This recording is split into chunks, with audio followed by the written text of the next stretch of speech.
नमस्कार, देवभूमि चैनल में आपका स्वागत है। आज के इस वीडियो में हम सुनेंगे श्रावण महात्म्य का 21वां अध्याय। इस अध्याय में आपको बताया जाएगा कि पूर्णिमा के दिन आपको क्या कृत्य करने चाहिए, मतलब क्या कार्य करने चाहिए, और रक्षाबंधन की कथा आपको सुनने को मिलेगी।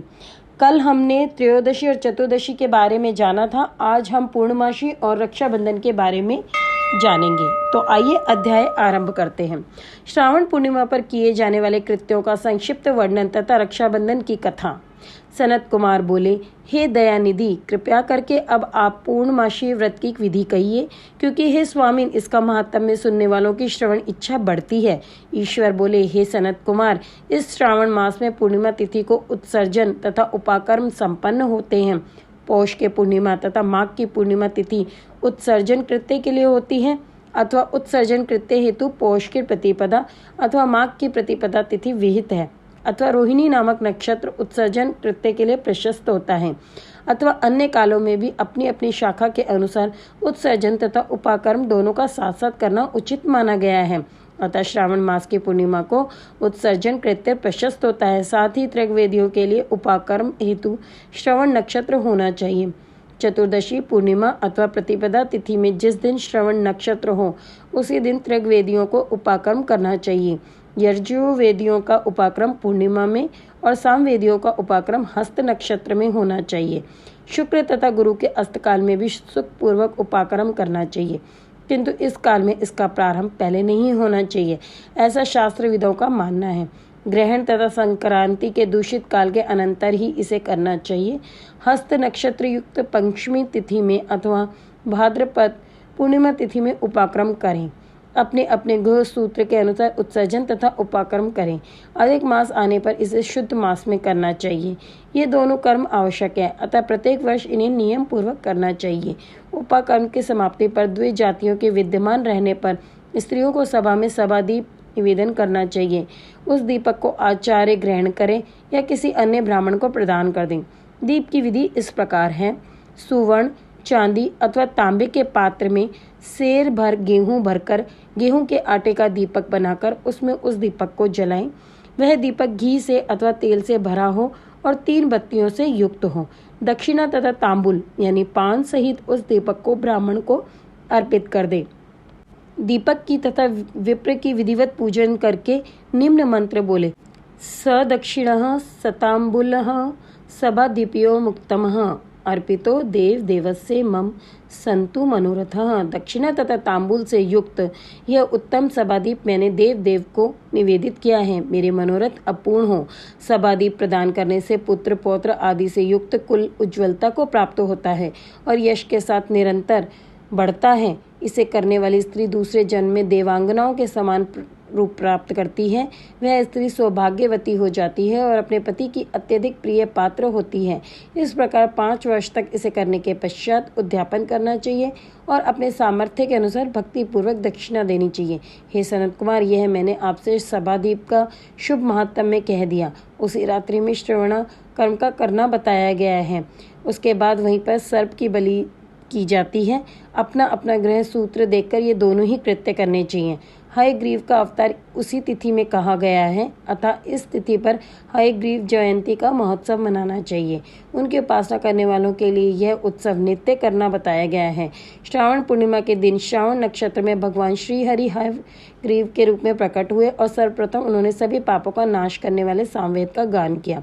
इन्होंने सिंधु और वित्स्ता नदियों के संगम स्थान में श्रवण नक्षत्र में जन्म लिया था, अतः श्रावणी के दिन वहां स्नान करना सभी मनोरथ को पूर्ण करने वाला होता है। उस दिन वह शांग, धनुष, चक्र तथा गदा धारण करने वाले विष्णु की विधिवत पूजा करें। इसके बाद सामगान का श्रवण करें, ब्राह्मणों की हर प्रकार से पूजा करें और अपने बंधु बांधवों के साथ वहाँ क्रीड़ा करें तथा भोजन करें। स्त्रियों को चाहिए कि उत्तम पति प्राप्त करने के उद्देश्य से जल क्रीड़ा करें। उस दिन अपने अपने देश में तथा घर में इस महोत्सव को मनाना चाहिए तथा हयग्रीव की पूजा करनी चाहिए और उनके मंत्र का जप करना चाहिए। हे यह मंत्र इस प्रकार से है। आदि में प्रणव तथा उसके बाद नमः शब्द लगाकर बाद में भगवते धर्माय जोड़कर उसके बाद भी आत्मविशोधन शब्द की चतुर्थी विभक्ति आत्मविशोधनाय लगानी चाहिए। पुनः अंत में नमः शब्द प्रयुक्त करने से 18 अक्षरों वाला ओम नमो भगवते धर्माय आत्मविशोधनाय नमः मंत्र बनता है। यह मंत्र सभी सिद्धियां प्रदान करने वाला और 6 प्रयोगों को सिद्ध करने वाला है। इस मंत्र का पुनरीक्षण 18 लाख अथवा 18,000 जप का है।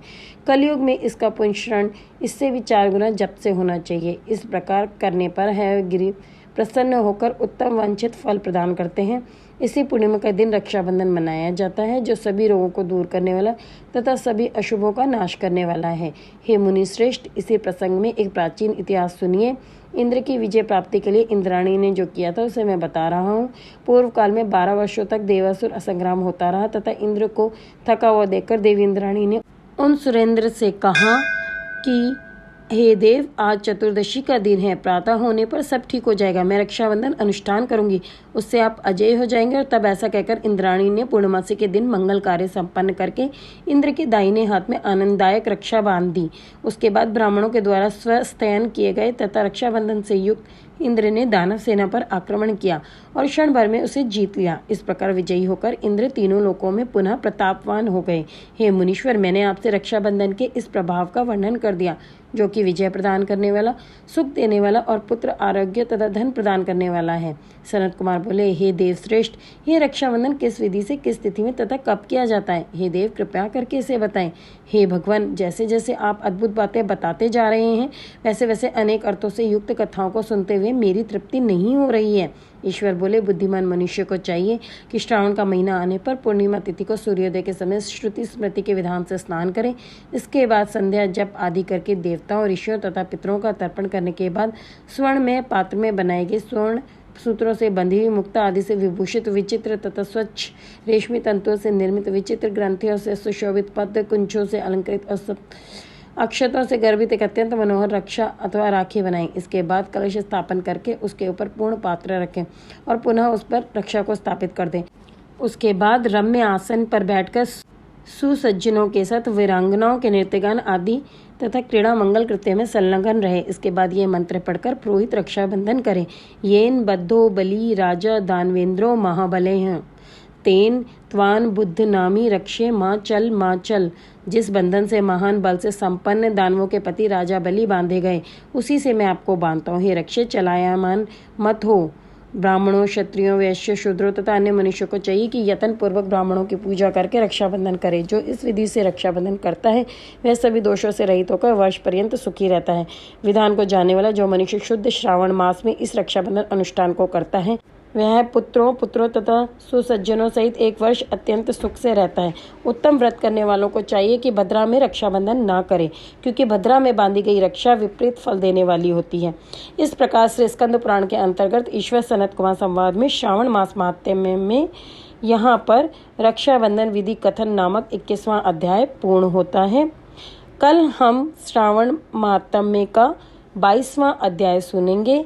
हमसे जुड़े रहने के लिए हमारे चैनल को सब्सक्राइब कीजिए। वीडियो देखने के बाद भी अगर आप चैनल को सब्सक्राइब नहीं करते हैं तो हमें अत्यंत दुख होता है। हमें मोटिवेट करने के लिए, हमें प्रेरित करने के लिए अगर आप चैनल को सब्सक्राइब करते हैं, वीडियो को लाइक और शेयर करते हैं तो हमें अच्छा लगता है। ओम नमः शिवाय।